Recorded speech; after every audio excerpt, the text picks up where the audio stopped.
Assalamualaikum warahmatullahi wabarakatuh. Apa kabar mahasiswa yang tergabung dalam mata kuliah kewirausahaan Bu Intan? Hari ini kita memasuki topik kedua. Kita mulai bikin atau merencanakan sebuah bisnis. Mulai ini ya, masuk ke ranah kita planning, membuat planning, langkah awal memulai usaha. Nah, kalau kalian perhatikan, nggak ada suatu usaha itu kalau kita nggak rencanakan. Pasti segala hal itu butuh yang namanya perencanaan. Begitu juga dalam hal berbisnis. Dalam berbisnis itu kita punya perencanaan. Nah, langkah awal untuk memulai usaha itu adalah kita belajar dalam mata kuliah kewirausahaan ini bareng-bareng.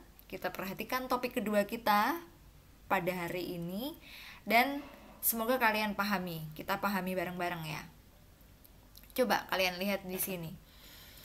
Ada tukang bakwan dalam satu jalanan ini, sepanjang jalan ini, coba kalian hitung tukang bakwannya ada berapa. Jadi matematika nih pelajarannya ya. 1, 2, 3, 4, 5, 6, 7, 8. Nanti kalau di foto panjang banget ya. Banyak sekali orang atau rombong bakwan yang punya berbisnis bakwan. Ada bakwan Kalimalang nih banyak. Nah, kalian perhatikan di sini. Ini mungkin bisa jadi merupakan franchise ya. Jadi ada beberapa orang yang berusaha untuk menawarkan atau menjajakan bakwan Kawi Malang ini ke beberapa sudut dari kota Malang. Nah, perkotaan Malang. Nah, peluang usahanya apa nih? Peluang usahanya iya dong skala kuliner. Kalau dibandingkan dengan usaha-usaha lain, peluang-peluang usaha yang lain kalau kita bisniskan itu lebih menjanjikan dibandingkan dengan yang lain ya, karena rame banget kuliner tuh. Kita bahas hari ini itu peluang usaha dan identifikasi peluang usaha baru, pengertian dari bisnis plan, dan pentingnya bisnis plan. Dari beberapa rombong bakwan Kawi Malang ini, pasti dong mereka merasa ada persaingan di dalam sebuah usaha karena sama-sama menjual bakwan. Coba kalian perhatikan, ada banyak sekali orang yang menjual bakwan dan bagaimana kalian menjajakannya lebih produktif atau pelanggan kalian lebih banyak. Itu kita muter otak kita supaya yang kita jajakan itu lebih banyak atau punya menjanjikan ya, dibandingkan dengan penjual bakwan Kawi Malang yang lain. Coba justru malah kalau kita lihat di pasar tuh, orang yang misalnya jual satu komoditas, misalnya satu pisang, misalnya buah pisang, satu deret itu buah semua. Gimana coba? Kita ada persaingan di dalamnya, ada persaingan usaha. Bukan persaingan kita menganggap itu sebuah musuh, bukan, tapi justru ini gimana ya caranya supaya toko saya atau warung saya ini lebih banyak yang beli dibandingkan dengan yang lain.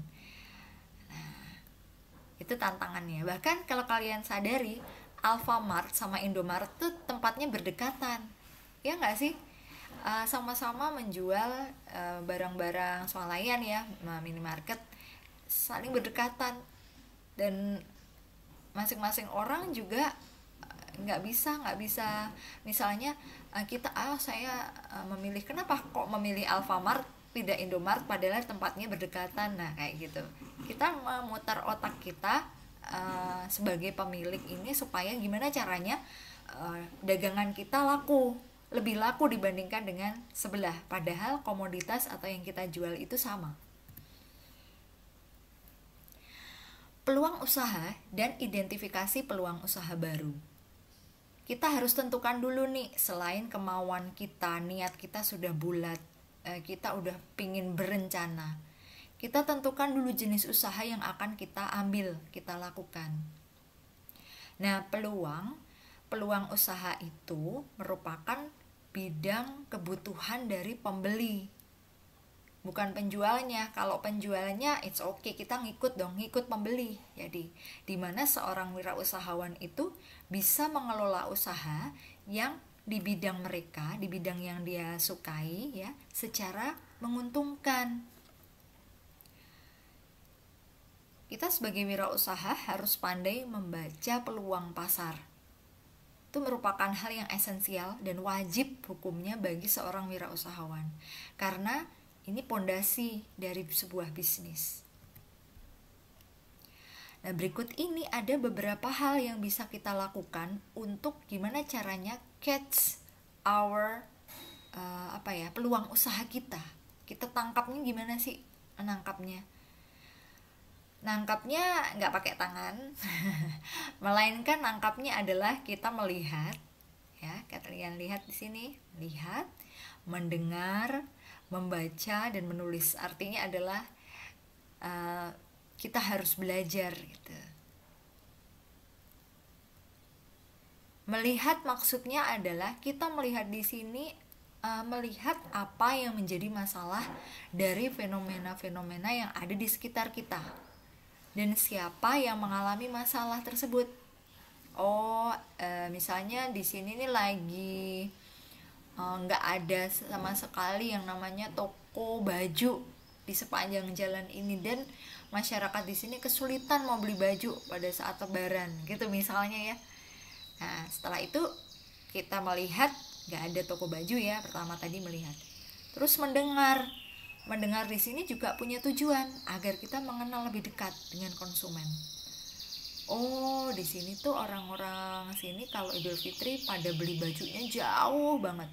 Sehingga gimana kalau kita mendengar keluh kesahnya mereka, karena saking jauhnya mereka harus menempuh antara transportasi ke toko baju sama bajunya sendiri itu lebih besar, pengeluarannya lebih banyak di transportasi. Nah, makanya dari itu saat kita lebih bisa mengenal lebih dekat, kita mendengar, masalah yang didapatkan itu lebih tepat sasaran. Setelah kita melihat, mendengar, kita membaca. Kita baca perlahan tentang apa yang telah kita lihat dan dengar. Kita ngebaca nih, ini usia-usia di daerah sini, lingkungan sini tuh ternyata para remaja. Maka dari itu pakaian-pakaian yang saya sediakan itu bagi anak-anak muda yang disukai kaos atau mungkin lebih ke warna-warna terang yang anak muda sukai. Nah, karena usia-usia yang di lingkungan ini tuh usia 16 tahun ke atas, 17 tahun, banyak sekali. Berapa persen? 16 sampai 17 tahun. Nah, setelah itu kita menulis. Nah, menulis itu semua poin harus tertuang baik-baik di dalam sebuah tulisan yang kemudian akan menjadi tolok ukur atau pegangan yang akan menuntun kita saat kita benar-benar terjun dalam aplikasi semua itu. Sehingga saat kalian udah ngebaca, kita tulis deh, kita catat dalam sebuah proposal, aku harus membuka apa ya, atau peluang usaha apa yang menjanjikan di daerah ini. Adapun beberapa sumber untuk menemukan peluang usaha atau ide bisnis antara lain, pertama, kalian hobi misalnya tadi Bu Intan contohkan adalah pakaian. Kalian hobi banget sama style kalian, memperhatikan, kalian punya minat di situ.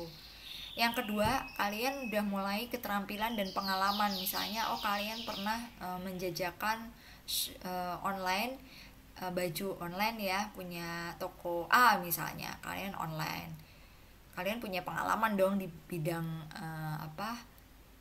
clothing ya, atau di bidang pakaian. Terus yang ketiga, waralaba. Keuntungannya gede nggak sih buat kita? Kalau keuntungannya ternyata besar, kita coba waralaba.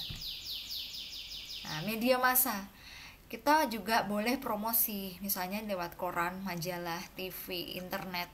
Itu kita bisa memulai dengan promosi-promosi kecil. Kita kan nggak boleh gaptek ya, kita harus update dan kita mulai media massa. Terus ada pameran-pameran,